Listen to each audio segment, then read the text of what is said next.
Hello and welcome to a special episode of To The Point. This month marks the first anniversary of the Modi government. How is it fared? What are its successes? What are its disappointments, weaknesses and failures? And how is the government viewed? And more importantly, how is the Prime Minister himself viewed? Those are the key issues I shall put today to one of India's greatest right-wing thinkers, a member of Atal Bihari Vajpayee's cabinet, himself once upon a time a great editor, a highly regarded author, and now a much valued columnist, Arun Shourie. Arun Shourie, before we discuss Mr. Modi's government in detail, let me ask you a simple scene-setting question. What impression have you formed of the first year in office? Are you impressed or are you disappointed? Well, and for effort, to the Prime Minister, 100%. For the other ministers, I don't know what they are doing or what is happening. On foreign policy, very high marks, focus, energy. On the economy, directionless, great disappointment. On social relations, great anxiety. On institutions, anxiety bordering on apprehension. So, good in parts. Let's take each of those elements of that very comprehensive answer one by one so that the audience can understand your thinking in greater detail. And let's start with foreign policy, where many people believe Mr. Modi has achieved his greatest success. The impression is that India's relationship with countries like America, Japan, Australia, France and Canada has improved, but also with neighboring countries like Sri Lanka, Nepal, Bangladesh. Is there a common theme that runs through all of this which suggests a reorientation of foreign policy? Yes, I think first is energy that Modi has brought to this. It is exemplified with the response, the alacrity with which the government has responded to the disaster in Nepal. Second is, if you just see the countries that you were enumerating, Modi's own visits to Bhutan, Nepal, Japan, the Indian president being in Vietnam on the eve of the Chinese president coming here, Modi's visit to Australia, to Fiji, to the Indian Ocean states, then to Canada, US, Pacific powers, there's one focus. Yes, there is a focus, and that is China. So I feel that the inference has to be that Mr. Modi correctly regards China as the principal challenge for India in the long run and is sort of touching bases before going to China later in the month. In your estimation, how important is this reorientation of foreign policy with China and the challenge from China as the principal focus? It's a very important focus, but it has to be followed up. You know, India has great goodwill. India is not regarded as a predatory power, except perhaps by Pakistan. But we also have the reputation of not following up on what is agreed to in MOUs and declarations and so on. We, as a good academic was telling me the other day that we have a large number of MOUs with China also, from agriculture to space. But why are you scared Mr. Modi won't follow up? No, because that's the traditional way of Indian foreign policy. So I would only urge, I would urge that yes, please ensure follow-up. If you have agreed to some projects, please execute them quickly. For instance, they are very important for our Navy, the Indian Ocean states, but you must do it quickly. Now, alongside China, another area where people believe Mr. Modi has brought not just energy but a new improved relationship is with America. It began with his visit in September to Washington, and then there was President Obama's visit as chief guest for Republic Day in January. People say there's been a sea change. A, do you agree? And B, if there has been a sea change, how important and significant is it? I think it is a continuum. Since the collapse of the Soviet Union, Indian foreign policy is getting reoriented, and if you see from Mr. Narasimha Rao's time till now, there is a continuous thing of closer relations with the United States so also. There's no great break that Mr. Modi's made in this relationship? No, not great break. I think he has brought a new way of doing things, like these big meetings in New York and so on. That's a new way of doing things. So China is a new departure in a sense. America is a continuation of the past and building on the past. Yes, China was a great apprehension that was swelling, and he has sort of now started to focus on it. But in terms of the relationship with America, he's building on the past. He may be moving faster, but there's a continuum here. Yes, but he has to move much faster, because I was told by somebody who's in a position to know that actually the Americans are feeling quite impatient. They were prepared at one time to move very fast on joint production of aircraft carriers. They are the best today, not Korshikov. So from impatience is creeping in already. Already, yes. And he needs to be aware yes, of this. and they were prepared to give very important operational intelligence, which we have not grabbed. So therefore, in other words, here, not only are the Americans becoming impatient and therefore we need to move faster, but we need to grab opportunities rather than sit on them. Because you see, they'll then otherwise look elsewhere. Nobody is waiting for us. So this is a bit of advice to Mr. Modi. Not advice, but certainly my small suggestion. Now, there is one area where many people feel there is lack of clarity. Some say there's in fact even confusion, and that is India's relationship with Pakistan, our most troublesome neighbor. Some even say the Modi government has sent out contradictory signals. Yes, I think there are contradictory signals, partly because there's an over-optimism that every new Prime Minister has, in that, yes, I can improve relations with Pakistan where everybody else has failed. Is Mr. Modi guilty of that over-optimism? No, I can't say guilty, but certainly probably he might have shared that. At least the evidence of the steps that were taken seem to suggest that. And I would therefore plead that it is not a good idea, in search of out-of-box thinking, in the fascination for out-of-box ideas, to ignore the institutional memory which is embedded in, say, the Ministry of External Affairs, of dealing with Pakistan, of dealing with China. You should actually also reach outside the ministry and look for experts who have devoted, let's say, their lives or many years to studying China. General V. Raghavan, Shyam Saran, several other persons. To reach out to them and give them the confidence that they can say things to you which may be against your instincts. Two quick follow-up questions, or maybe three actually. One, you get the feeling that the institutional memory of the Foreign Office or of experts outside the Foreign Office is not being used by the Modi government sufficiently. It needs to be used more. I don't know if it's being used. I'm not privy to that, but I would say, urge, given what I've seen in the regard to Panditji, in regard to even such a big person like Pandit Nehru, that yes, you must use it much more. You're also suggesting by implication, don't rely on your PMO, no matter how large the PMO may be. You must involve the Foreign Office. And other ministries also, because after all, the PMO today is very large, but its talent quotient and expertise quotient is like any other ministry. So you can't have atomic energy and Japan and everybody else only from the PMO. Are you also suggesting that Mr. Modi needs to involve Sushma Swaraj more? I don't know the extent of involvement of Mrs. Sushma Swaraj as a person. I don't know. The belief is that in fact Sushma Swaraj is perhaps on the margins of foreign policy making, though she's foreign minister. No, I don't know what the position is, but if that were the case, that does not bode well. That does not bode well. No, because every minister must, after all, they are the ones who are interacting with the institution all the time.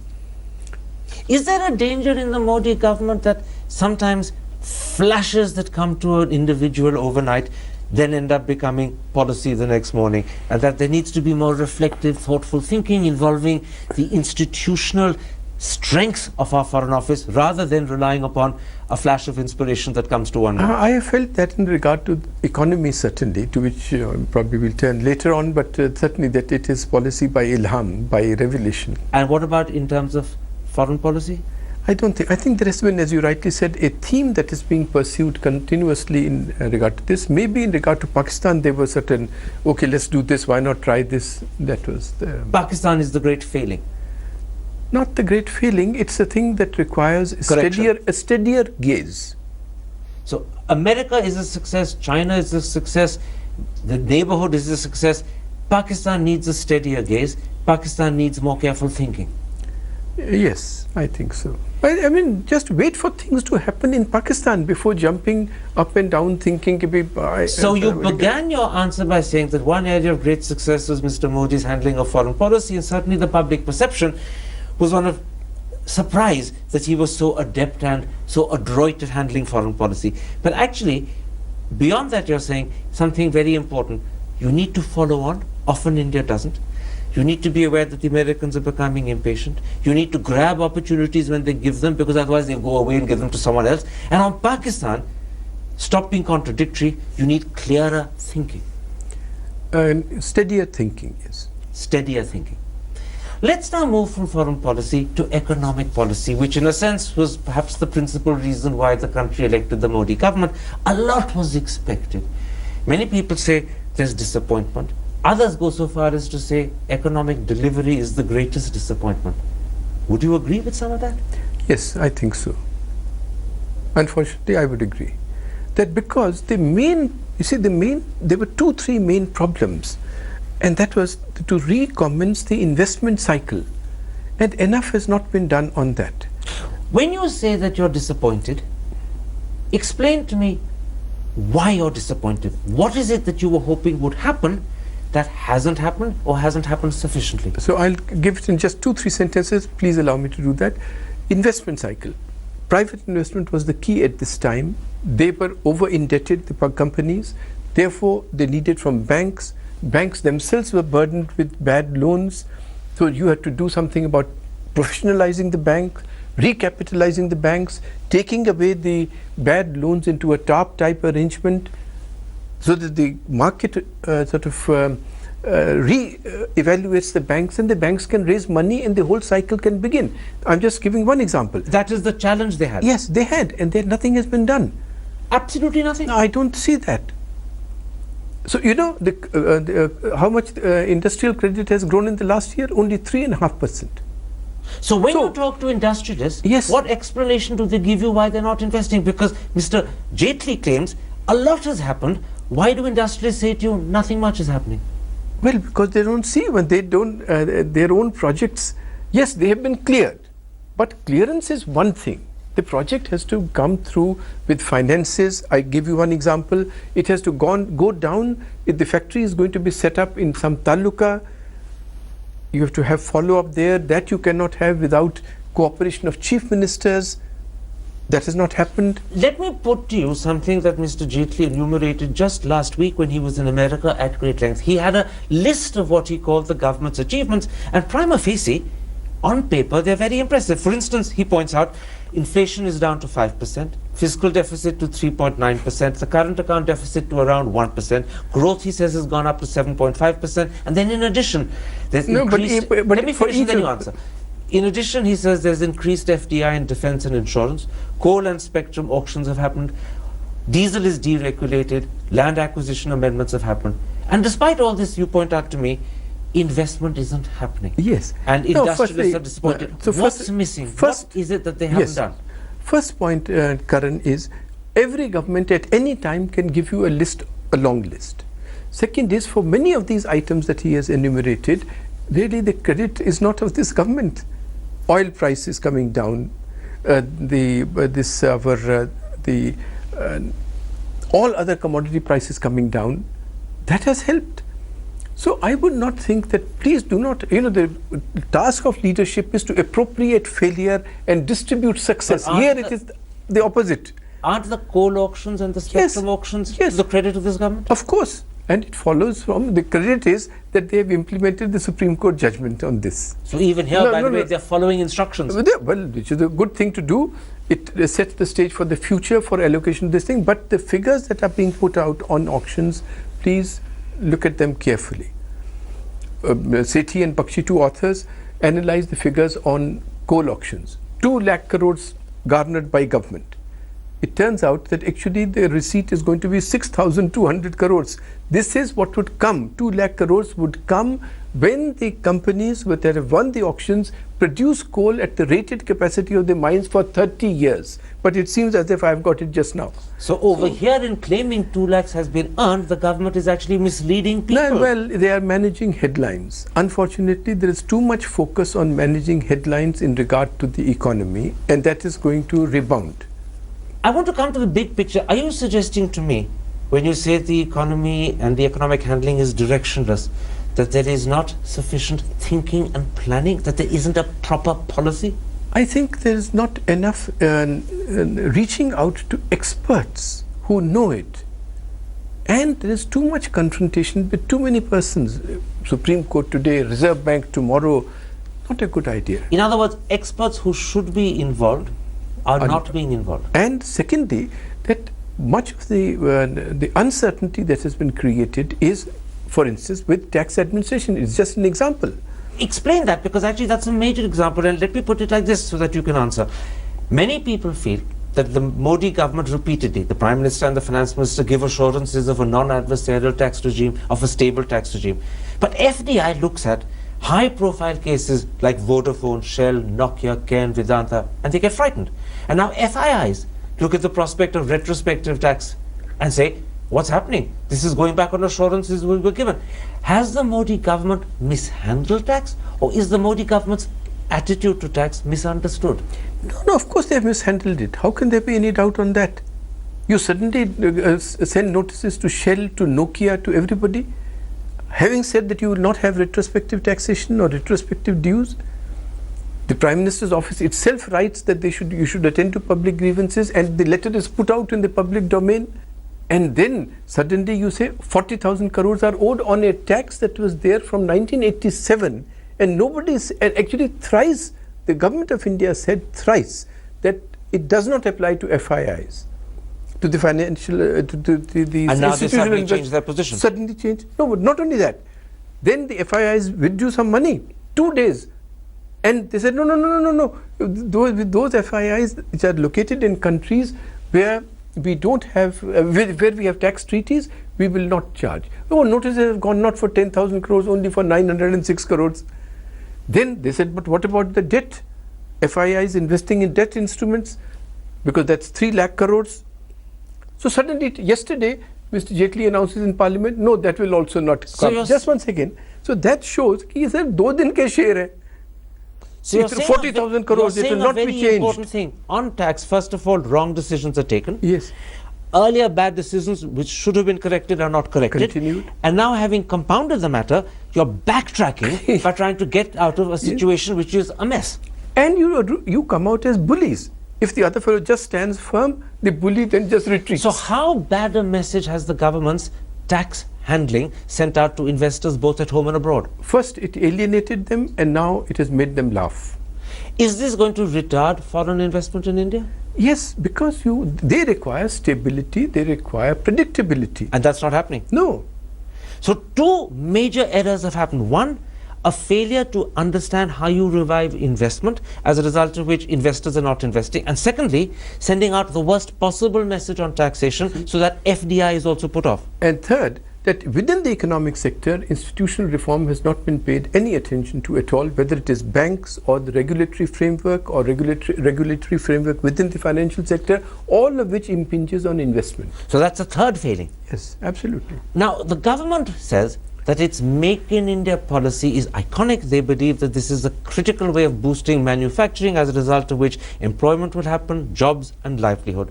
Critics say that actually it's a great idea, but you're not doing enough to make it actually happen. The first thing that's needed is labor reform, but instead of the central government tackling that, all the central government is saying is emulate Vasundhara Raje's India. Do you agree with the critics, or do you agree with the government? No, the first step has been taken with great energy, at Modi's speed, and that is that officers like Amitabh Kant and all have worked hard, and this simplification of clearances has been done. Backlog of projects has been cleared. But it has precisely the things that you were mentioning, not just labor reform, but many other things are required in this. And my suggestion on all that, including on land, has been leave it to the states. And you approve what the states pass on concurrent list or on the state list. Land is a state subject. Why are you getting into controversies in Delhi? This is very interesting. On labor reform, the central government accepted what Vasundhara Raje Scindia had done in Rajasthan. But when Madhya Pradesh came up with reforms that went a step or 2 further, the central government objected. So it's not leaving it completely to the states. Absolutely. So I have suggested earlier on also that under Article 254(2), there's a small thing, that what you should do is have a general announcement that on these items, which are in the concurrent list, when a state government passes a law which makes us as competitive as, let us say, Southeast Asian countries, we will automatically approve it. This would have been one way of tackling difficult economic reform. Absolutely. Why has Mr. Modi not done it? Because you've suggested this to him. Not only that, my suggestion is of no consequence, but this is what he was arguing for as Chief Minister of Gujarat. He was handicapped by his proposals not being cleared in Delhi. So he had a good idea in his head. This is an idea he was arguing for when he was chief minister, but he's failed to implement it. And we had been through this whole question of which part of the constitution you can do it under. He knows these things very well. But then, this is intriguing. Why has he failed to implement something that he was advocating as chief minister of Gujarat and which was a way of ensuring economic reform happens? Why has he failed to do that? I don't know. You'll have him. I'll tell you why I asked, because when the Modi government was elected with 282, the first time a majority government happened in 30 years, the great hope was that we would see far-reaching radical economic reform. Yes. A year has gone by and we've seen a lot of tinkering, but the far-reaching economic reform hasn't happened. And also because the direction has not been articulated that well.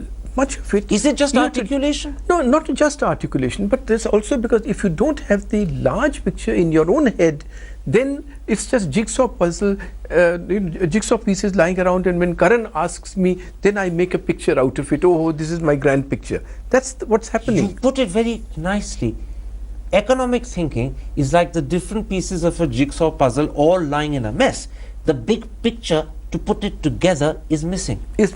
And also many pieces are missing. So when Karan asks me, what is your grand plan, then I try to see what picture do these pieces make. So when you're asked a question, you flounder for an answer. You flounder for the answer, you manufacture an answer, you manufacture the headline. Can I put this to you? Who is responsible in a government for having that big picture that frames economic policy? Is it the Prime Minister? Is it the Finance Minister? All of them together, the government.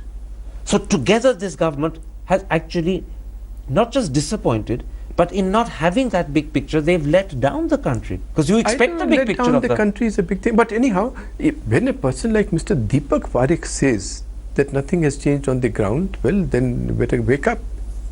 The Finance Minister disputed that. So yes, he'll dispute many things. He's a good lawyer. But your sentiment and your analysis is that Deepak Parekh is a sort of concern this government should sit up and take note of. Absolutely, and don't rely on lawyerly arguments. They'll argue one thing today and the next thing day after tomorrow. Remember our good friend Kapil Sibal? Where is his zero loss theory today? Put this to me. Deepak Parekh has said that in fact things aren't moving fast enough, that impatience is creeping in. What is your assessment of how industry and investors view the Modi government at the end of 1 year? Because they had a lot of hope riding on it. They are hoping that maybe things will change 6 months from now, 1 year from now. So what a person whom I put great reliance on, he was telling me कि नहीं ये project अब plan करने की सोच रहे हैं. Plan करने की सोच रहे हैं और कुछ planning कर रहे हैं. Which suggests that they're a long way away from actually investing. About a year, I would think 8 months to a year. This also suggests that industry... And if meteors don't strike in between. This also suggests that industry is not happy. And it also shows in the real indices, core industry production down, credit only 3.5% increase to industry in the whole year. All this shows, it all adds up. I want to sum up this section.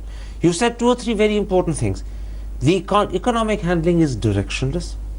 You use that lovely phrase that it's like different pieces of a jigsaw puzzle lying in a mess, but no one has the big picture in mind so that they can piece it together. As you said, that big picture is the responsibility of the government as a whole. Industrialists, therefore, are not investing. At the most, they're thinking about when they'll invest a year later. They're unhappy, they're disappointed. And also because of those meteors that have struck, like this taxation thing that you were mentioning. So actually, it's not a happy picture as far as the economy and economic handling goes. In spite of some very good ideas. But those ideas are not implemented. As yet. In which case, my last question on the economy. The government keeps saying that they've done enough to put the country back on a trajectory of 8% growth, moving fairly rapidly they add to 10% growth. Do you accept that claim? It reminds me of what my good friend T.C.A. Rangachari once said, Jo hyper bole so nihal. So this is just hyperbole. It's like that.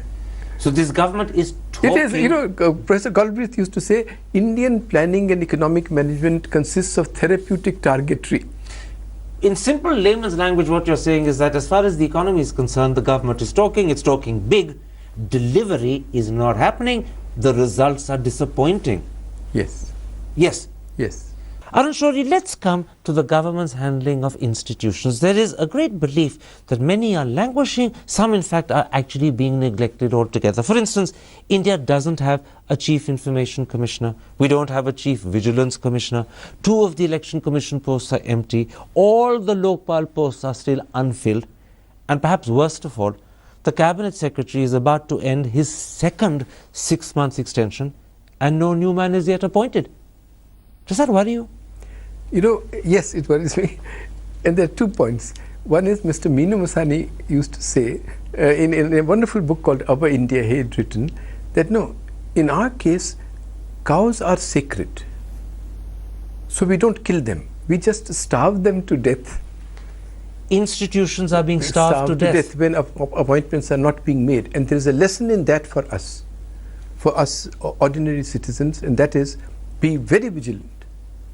For instance, the right to information is a very important right. And if it is sort of squeezed by the appointments not being made, we must make it visible. In fact, the Chief Information Commissioner retired on the 22nd of August 2014. Soon it will be a year that we haven't had one. The Chief Vigilance Commissioner retired on the 28th of September 2014. At least 9 months we haven't had one. These are damaging lapses on the part of the government. I do not know how this happens. I can't. I'm not familiar with administrative rules. So this is inexplicable. Yes. Is it unforgivable? Must be some explanation. It is incomprehensible. Is it unforgivable? It's certainly incomprehensible. And certainly these institutions are vital institutions. Yesterday they passed an amended Prevention of Corruption Act. They have introduced, passed it in the cabinet.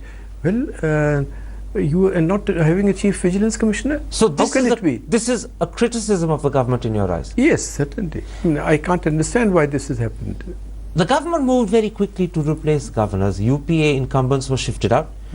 Are the new appointees better in quality or just much of the same? They're much the same. As my good friend Ram Jethmanani once said, that all these Raj Bhavans and so on have become these old persons' homes. That's it? And the institution has been thereby devalued. You put your favorites, I'll put my favorites. That's all. It's a retirement benefit. When it comes to the bureaucracy, there was a great feeling in the beginning that Mr. Modi was reaching out and empowering civil servants, particularly because he said to them, feel free to come to me directly. If need be, you don't even have to go via your minister. Now increasingly there is a belief that power is being centralized in the PMO.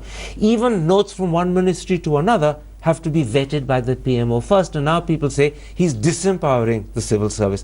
What's your assessment of the way Mr. Modi's handled the bureaucracy? 2-3 things, I think. One is some officers are certainly giving a very good account of themselves, and they are working, and they are able to put in good work day and night. I gave you the example of Amitabh Kant in condensing the forms, in doing this ease of business improvement. So there must be such officers. But in general, yes, the feeling is everything has to be sent to the PMO. And in the PMO, at least one report suggested things are lying. Because the PMO, after all, consists of the same type of civil servants. Its quotient of expertise and talent is no greater. So, वहाँ जाकर क्या होगा? So centralization in the PMO was a mistake. No, the mistake is the other way.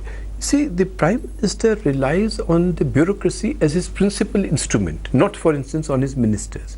But this bureaucracy is no different from, is very different from what it used to be 30 years ago. So it is not going to be able to deliver. Either you must induct experts from outside in a critical mass, or you have to find other ways. So in other words, once again you're saying that the Prime Minister's handling of the bureaucracy doesn't take on board the fact that the bureaucracy is becoming increasingly dependent on are not as good as they used to be, and therefore they are slowing down things rather than speeding them up.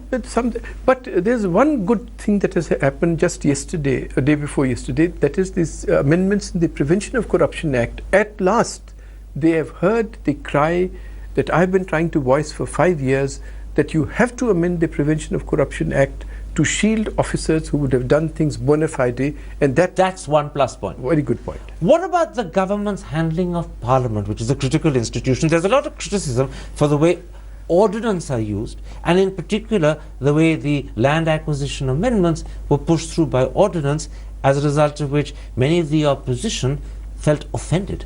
Yes, I think the ordinances were ill-advised. Because, you see, firstly take the disruption of parliament. What is the excuse for the ordinance? That the parliament was disrupted. But who is it, tell me, who said that disruption of parliament is a parliamentary tactic? You're talking of Arun Jaitley, aren't Yes, and therefore when the other fellow does it, it's not they are not being parliamentary. They are being very parliamentary now. So you set the precedent. If others follow, you can't blame. And similarly on land acquisition bill. Today we are being told, I think it's correct, that land acquisition bill as was passed by the parliament would have paralyzed industry. But the fact of the matter is that the BJP unanimously supported that very act. Now you need to explain why. Why? And you can't explain it. I'm sure that the Prime Minister himself feels this. And after that, they were not able to carry their message as to why these amendments are necessary. For instance, if you had actually shown, here are 4 defense projects which have got stuck because of this land acquisition problem, it would have been a case. Is that the real problem with getting the land acquisition through, that they haven't been able to convince either their opponents or the country why the amendments are needed? I think so.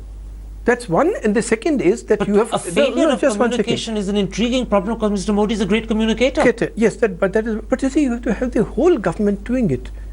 So the point is, communication is one, your past support is another, and the third problem is the confrontation with everybody has meant, therefore, everybody says, okay, why should we cooperate with you on anything? So Parliament has been, if I understand you correctly, not well handled. It has been... yes, I think more embracing attitude would have been better. If Mr. Modi had, to use your phrase, embraced the opposition more, could he have got more economic reform through Parliament? Yes, without a doubt. Everything. So in fact, his failure to embrace and reach out has effectively stalled his needed economic reforms. Well, not only his failure. You see, it's the government's failure. The tone. I'll give you an example which goes even beyond the government. We just had elections in West Bengal, the civic elections. Mr. Amit Shah went on behalf of the party. What did he say? That I have come here to uproot the Trinamool Congress. Now, if you have come here to uproot me, you think tomorrow I'm going to cooperate with you? In other words, are not necessary. If you need the Trinamool support in Parliament to pass your legislation, be careful what you say in Bengal about them. But not only Trinamool, with everybody, every regional party, even allies would today feel, no, these people are expanding their footprint so fast that I am going to get crushed. And therefore they say, yeah, get together ourselves. Inke saath kyun kare? This is intriguing. The speed of Mr. Modi's political advance in the country is making his opponents in Parliament wary, and as a result of which, rather than assist him by passing legislation, they're ganging up against him. Yes, and I had been saying for some time, everybody is focusing on 323 or whatever seats these people have. Please focus on another figure, that you have come to Delhi with 31% of the vote. It's a very big margin, but you've come with 31% of the vote. If you or those speaking on your behalf push the 2/3 together, then you are only 1/3. And there's a danger that could be happening. That is happening. It is happening. What happened in Delhi? And what is happening in Parliament? You have, by expanding so fast, by the language, you have actually frightened the others into a group. Who's responsible for this? I don't know. Maybe nature. You know, I mean... Do you mean Mr. Modi's nature? I don't know. There's a wonderful phrase of David Hume that you and I should also remember. He said, who is it who has not been ruined by his own nature? So I think what is happening... That's a very telling phrase. Yes, but it's a phrase for each of us. But the phrase is that it's not just Modi. I think today the government of India and the party consists of 3 persons. That's all. But 3. They are? Modi, Jaitley and Amit Shah. These 3, they work as a team. And you can't just blame Modi or anybody, but the problem is... This Trimurti is not Trimurti, big word. The 3 persons are not getting feedback from elsewhere. They're isolated. I think so. Secondly, they have frightened not just the allies but their own group, their extended party, etc. So the rest of the party is frightened or alienated from them? Yes, certainly frightened of telling them the whole truth. And third problem, Karan, is that as in all political parties, that if I take a wrong decision and the consequences are terrible, let us say I get Kiran Bedi in Delhi, we lose. It's regarded at that time as a master stroke of the master strategist. And then you are slapped by the Delhi people, 3 seats out of 70. Then people, sorry, who is to now decide that some wrong decision was taken? The same 3. So no corrective action takes place. So what do? You say, Chintan Shivar karenge. And the same 3 do the Chintan? No, Chintan. No, हमारे Shatrughan Sinha, he says it very well. He said, वही sequence होता है. First it is the Chintan Shivar, then it is the Chinta Shivar, then it is the Chita Shivar. You're making a very important point. I'm just going to underline it for the audience. 3 people effectively make the decisions. The decisions they're making are not just upsetting and alienating the opposition, they're frightening people within the party. Then when there's need for correction, the same 3 that made the bad decision have to make the correction. They are the Supreme Court. So the situation is actually far from improving. It's becoming a self-fulfilling vicious circle. And it is the situation in all political parties. Let's move on beyond institutions to an issue of great concern, particularly for the minorities. Last year we had the Love Jihad campaign. It upset Muslims because the claim was that Muslim boys are deliberately going to seek Hindu girls to convert them. This year you had Ghar Wapsi and conversions seemingly targeted directly at the Christian community. People like Mr. Ribeiro were deeply upset and offended. The head of the Christian church in India, Cardinal Clemus, spoke out about the churches being attacked and the fact that the government's response, he thought, was not sufficient. And on top of all of this, many Christians were upset, just ordinary Christians, when Christmas Day, one of their holiest days, got redesignated as Good Governance Day. Do you think the Christians are right to feel upset? Or are they misunderstanding? No. When a person like Mr. Ribeiro, the sagacity of Mr. Ribeiro, a person who saved Punjab with Mr. KPS Gill, these are the 2 persons who saved Punjab for India. And therefore, a person to whom India owes so much, when he is moved to say that I feel like an outsider and an unwanted person in my own country, my dear friend, things have gone too far. No, they are certainly not wrong in their conclusion. We have to wake up. And secondly, there is great danger. Christians are here. But you are alienating, if you say this love jihad business and Muradabad riots, etc., then please remember the danger in this. IS is on our doorstep. All you have to do by creating this atmosphere is that if 100 young Muslims conclude that yes, bhaiya, yahan to kuch kaam nahi hai, we are not going to get justice here, IS is right, we'll have a real problem. This I understand, and this is a clear message you're giving not just to the Modi government but also to the country. Let's come to Mr. Modi himself. He is, after all, not just the Prime Minister. He's very much the first man to have had an outright mandate in 30 years. Do you believe he's made a very comfortable, swift and good transition from being Chief Minister to Prime Minister? Yes. For instance, as you rightly said, on the question of foreign policy, he has certainly transited extremely well. On economic policy, I feel that he has, his focus still remains a Chief Minister's focus, which is on large projects. For a Chief Minister, large projects and schemes, that's what development is. But in Delhi, development is policies. That transition, I sincerely hope and plead that he has to make. It has still to be made. Yes, it has yet to be made. There is one criticism that's made. But also, I think there's one other point that is a change, and he may be realizing it now, and that is that when you are in Delhi as Prime Minister, people watch you much more than they watch when you are Chief Minister. You take a state budget. Who reads the state budget? But here, every comma of the central budget is read. So that's scrutiny, and which happens here, it must be a new thing to him. There is one point that's been made in criticism of Mr. Modi. They say that as a political leader, he's very sure-footed. But the Prime Minister of India is also a moral leader.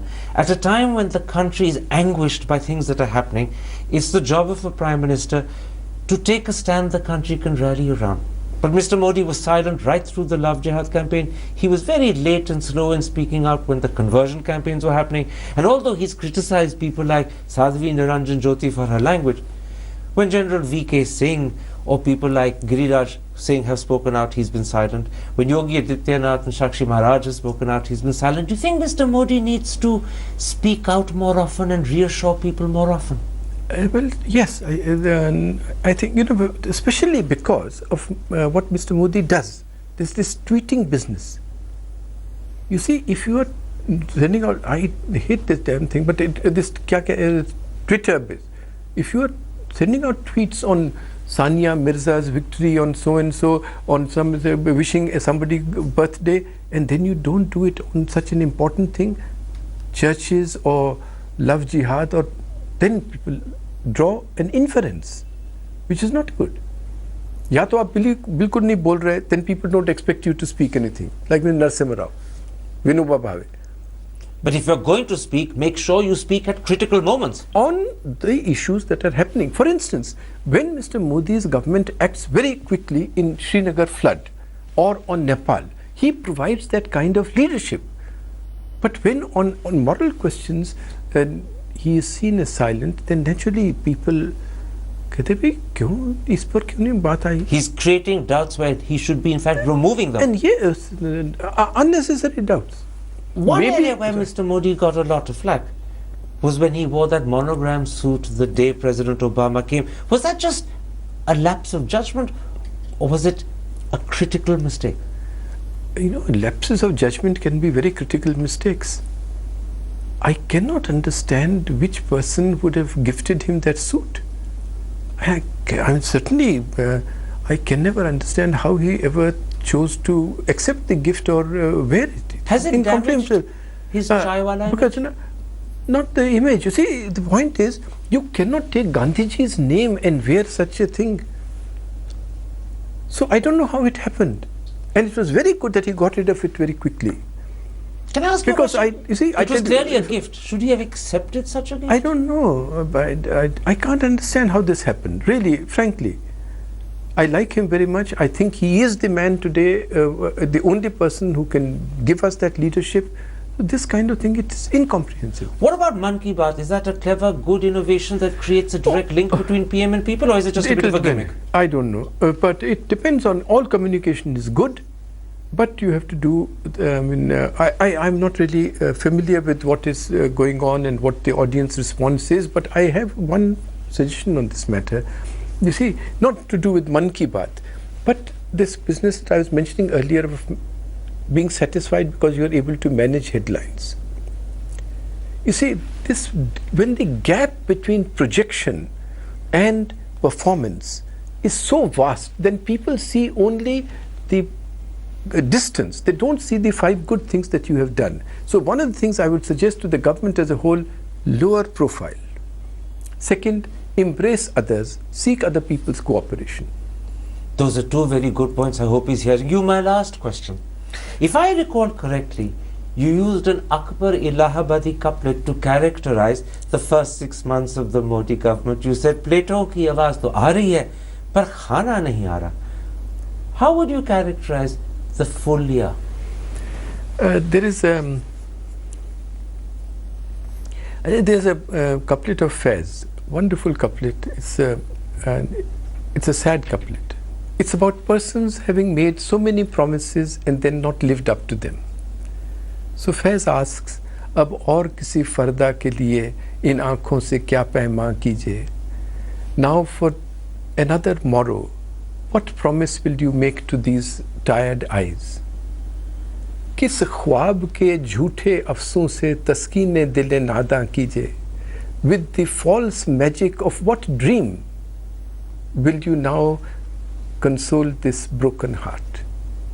So these promises that are made, the great ideals that are proclaimed, they are not costless. We have to live up to them. People judge us by the promises we made, by the ideals we proclaimed. Arun Shourie, I think that sums up your attitude to this government to perfection.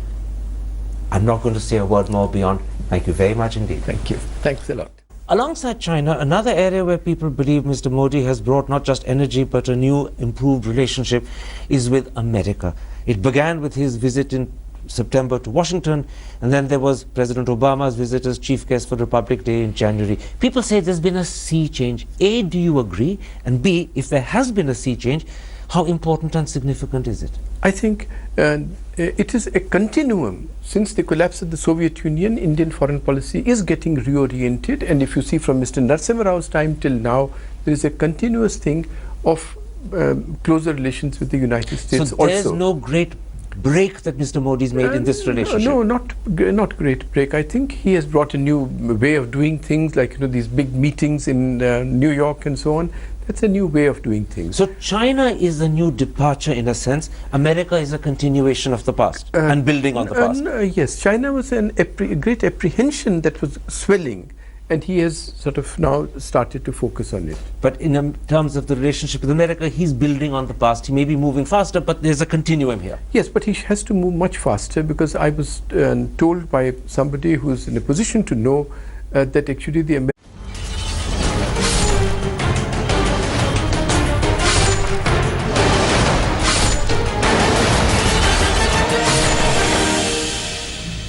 Hello and welcome to a special episode of To The Point. This month marks the first anniversary of the Modi government.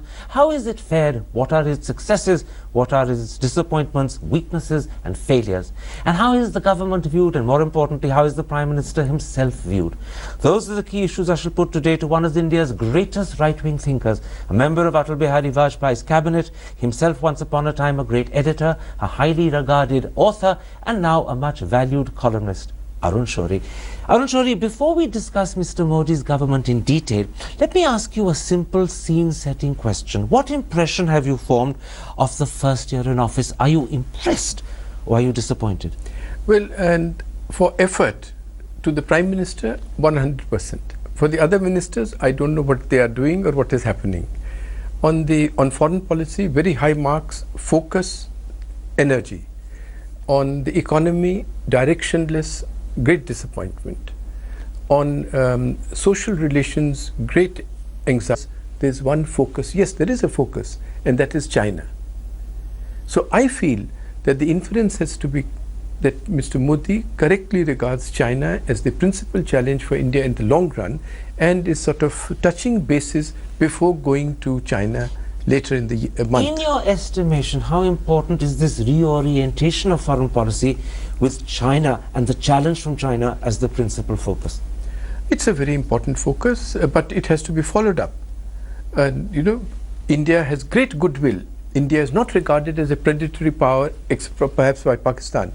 But we also have the reputation of not following up on what is agreed to in MOUs and declarations and so on. We, as a good academic was telling me the other day, that we have a large number of MOUs with China also, from agriculture to space.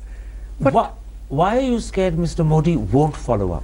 No, because that's the traditional way of Indian foreign policy. So I would only urge, I would urge that yes, please ensure follow up. If you have agreed to some projects, please execute them quickly. For instance, they are very important for our Navy, the Indian Ocean states, but you must do it quickly. Now, Americans are feeling quite impatient. They were prepared at one time to move very fast on joint production of aircraft carriers. They are the best today, not Korshikov. So from impatience is creeping in already? Already, yes. And he needs to be aware of this? And they were prepared to give very important operational intelligence, which we have not grabbed.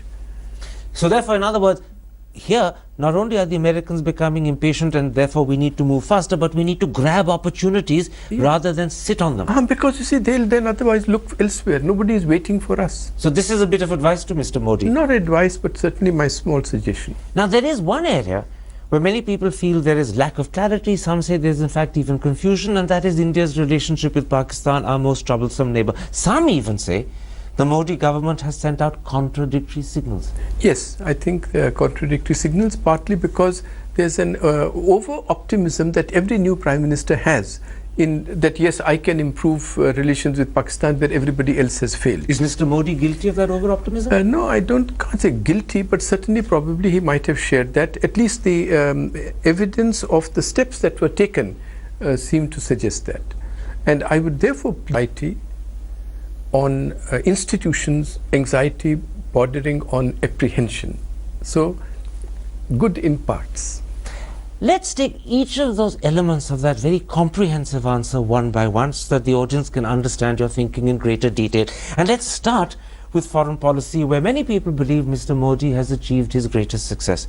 The impression is that India's relationship with countries like America, Japan, Australia, France and Canada has improved, but also with neighboring countries like Sri Lanka, Nepal, Bangladesh. Is there a common theme that runs through all of this which suggests a reorientation of foreign policy? Yes. I think first is energy that Modi has brought to this. It is exemplified with the response, the alacrity with which the government has responded to the disaster in Nepal. Second is, if you just see the countries that you were enumerating, Modi's own visits to Bhutan, Nepal, Japan, the Indian president being in Vietnam on the eve of the Chinese president coming here, Modi's visit to Australia, to Fiji, to the Indian Ocean states, then to Canada, US, Pacific powers.